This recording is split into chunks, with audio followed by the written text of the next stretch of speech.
Leadership from the Inside Out is a series of learning modules designed to reinforce leadership and coaching skills that create a culture that people want to be a part of and a workplace where people enjoy coming to work. Here's Denny Smith. Welcome to this session of Leadership from the Inside Out. It's entitled Awareness, How to Carve a Duck. And I'll admit that it's a strange title, but this is powerful because it teaches a self-coaching tool that will help you master any emotional skill that you would like to master. And you might ask, so what does that have to do with carving a duck? Well, my father-in-law took up carving in his retirement, got pretty good, carved a little duck. In fact, we still have it. One of his favorite jokes was, how do you carve a duck?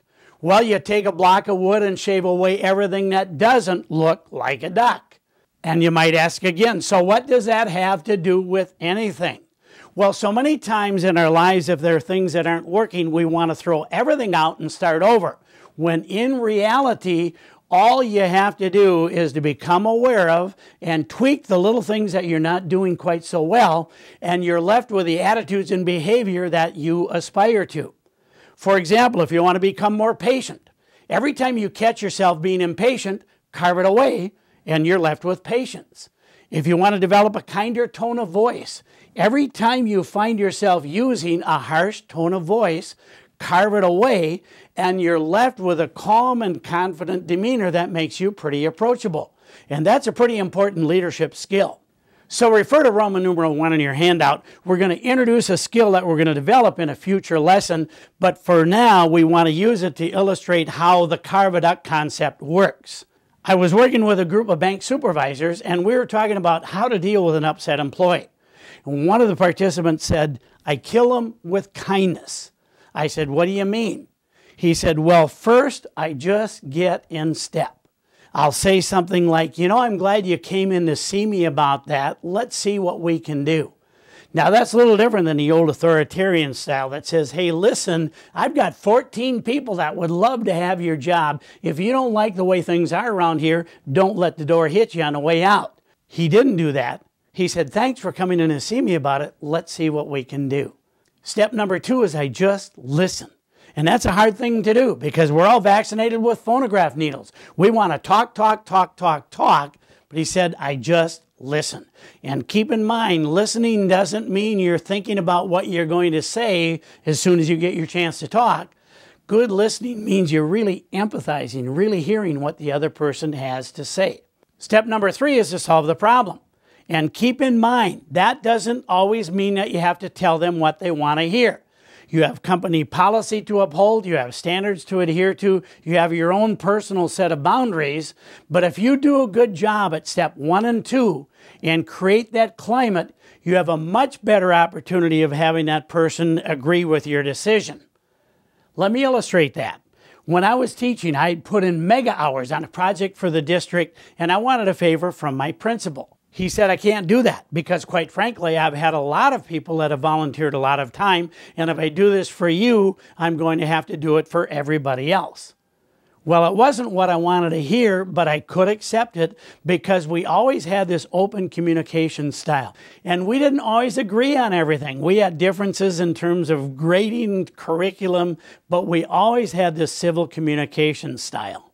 Now, this all depends on your level of emotional intelligence, your willingness to keep yourself calm, your willingness to put aside your defensiveness, and that's outlined in Roman numeral 2 on your handout.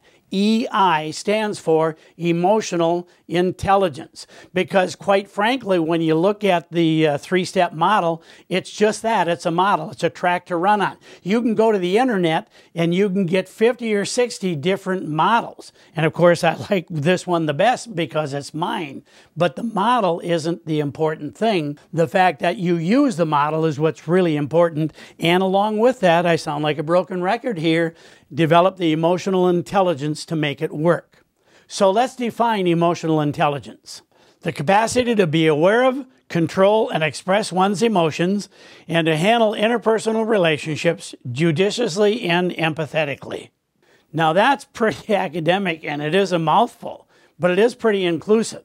The second is skill in perceiving, understanding, and managing emotions and feelings. Well, that's a little easier to understand, but here's the third one, and one that I really like because it's really pretty straight and to the point. The ability to keep yourself under control even when you don't want to. You're upset, you'd like to punch their lights out, but you keep yourself under control. So let's look at Roman numeral 3. Now this is deep, but it's powerful. Don't do it yet, but just say to yourself, I am going to move my arm. Now, everybody, move your arm. Here's a thought-provoking question. Who is the I and who is the my? You said, I am going to move my arm, and then you moved your arm. We know where the command center is in the brain, the part of the brain that sends the message to your muscle to move. But we have never located the commander of the command center.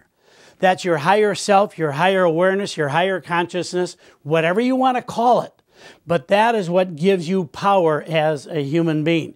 In fact, that's what makes us different than other forms of life. As human beings, we have the power to think about what we think about. So the key ingredient to developing emotional intelligence and making this all work can be summed up in one word: awareness. Awareness precedes change. So become aware of your awareness. And I did say, become aware of your awareness.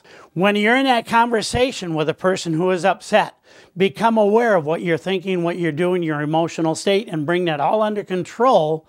And again, it's the awareness that is the key to making all of this stuff work. So let's take a look at one more idea here before we go into our small group work. And that is to ask the question, what gets you upset? And you might say, well, you heard what that other person said the other day. Who wouldn't be upset? Or my kids do the stupidest things sometimes. Naturally, I would get upset at that. Well, one of my favorite authors, Eric Butterworth, has this take on it. There is a reason why you get upset. It is because you are upsettable. Now that puts a lot of responsibility on your shoulders. But if you are willing to accept that responsibility, it will pave the way for a lifetime of personal and professional growth. So let's take a look at Project 2.1. It's entitled Carving Your Own Duck. It contains a list of personal professional skills. Rate yourself on a scale of 1 to 10, 1 being low, 10 being high. When you're done with that, connect the dots and you will come up with a line graph. After everyone has done that, carry on the discussion as instructed.